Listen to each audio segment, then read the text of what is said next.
प्रियंका की शादी सहारनपुर के एक शहर में ध्रुव से हो जाती है। प्रियंका एक इंटीरियर डिजाइनर होती है और उसका अपना एक बिजनेस होता है। ध्रुव का घर बहुत ही साधारण सा दिखता है। उनके घर में हर चीज पुरानी और घर के हिसाब से बिल्कुल अलग होती है। प्रियंका को लगता है कि वो इस घर को बहुत ही सुंदर बना सकती है। ध्रुव, ये घर बहुत ही पुराने तरीके से डेकोरेटेड है।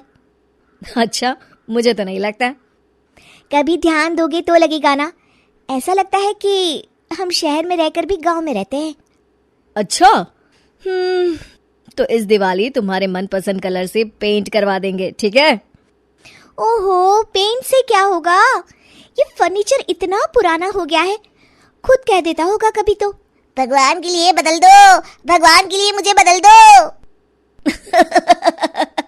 कुछ भी बोलती हो तुम प्रियंका। अरे कितना सुंदर लगता है ये सोफा। हाँ, साइज देखा है इस घर के फर्नीचर का। ऐसा लगता है घर नहीं गोडाउन है। मुझसे नहीं, मम्मी और पापा से बात कर लो इस बारे में। ये सब उन्हीं की पसंद का आया है। हाँ, तभी तो इतना ओल्ड फैशन है। कुछ कहा क्या?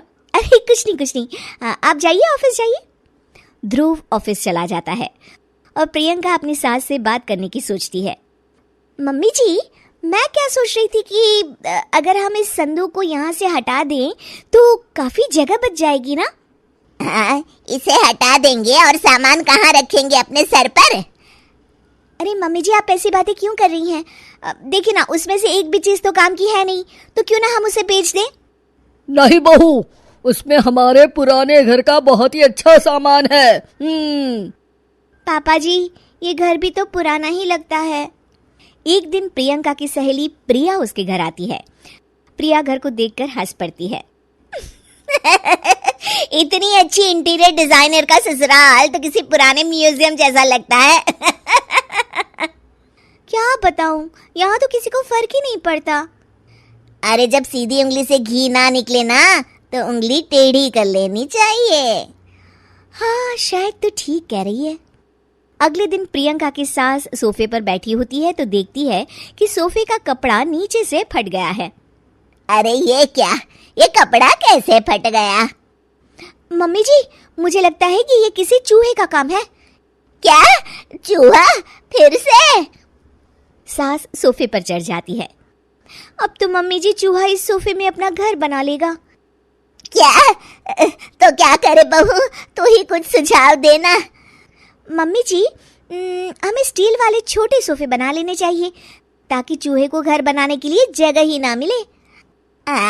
तू सही कह रही है बहू। मैं अभी तेरे ससुर को बोलती हूँ नए सोफे लाने के लिए। मम्मी जी, नए सोफे लाने की कोई जरूरत नहीं है, हम इन्हीं से सोफे बना सकते हैं। आप बस देखती जाइए। प्रियंका सोफे तो नए बना लेती है, पर अब उसमें सिर्फ 2 ही लोगों के बैठने की जगह होती है। अरे ये क्या? इसमें तो बस 2 ही लोग बैठ सकते हैं। अरे बहू, तुझे तो पता ही है, हमारे घर कोई ना कोई आता ही रहता है। इतनी सी जगह में हम कहाँ बिठाएंगे उन्हें? अरे मम्मी जी, आप चिंता मत कीजिए, उसका भी इंतजाम हो गया है। मैंने इस संदूक के ऊपर गद्दा लगवा दिया है और इसे पेंट करवा दिया है। ध्रुव उस पर बैठने की कोशिश करता है, पर संदूक की ऊंचाई ज्यादा होती है, इसलिए उसे बैठने में दिक्कत हो रही होती है।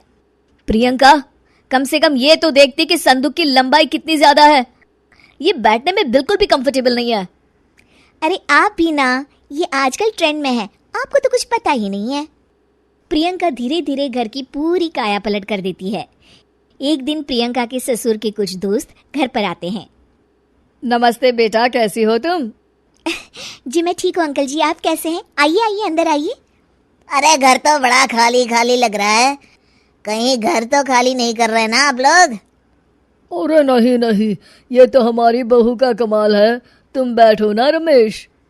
रमेश को संदूक दिखता है और वो उस पर बैठने की कोशिश करता है और पीछे तक ना होने के कारण जैसे ही वो पीछे होता है गिर जाता है। अरे रमेश, तुम ठीक तो हो ना? हाँ, ठीक ही हूँ, बस आज तो बाल बच गया मैं। सब लोग गुस्से से प्रियंका की तरफ देखते हैं। अब रमेश अंकल को बैठना नहीं आता तो इसमें संदूक की क्या गलती है? नहीं बहू, गलती तो हमारी है जो तुझे घर का मेकओवर करने दिया। सही कह रहे हैं आप। बहू, तू हमारे घर को पहले जैसा ही बना दे। ठीक है, आप लोग गुस्सा मत होइए, मैं घर को पहले जैसा ही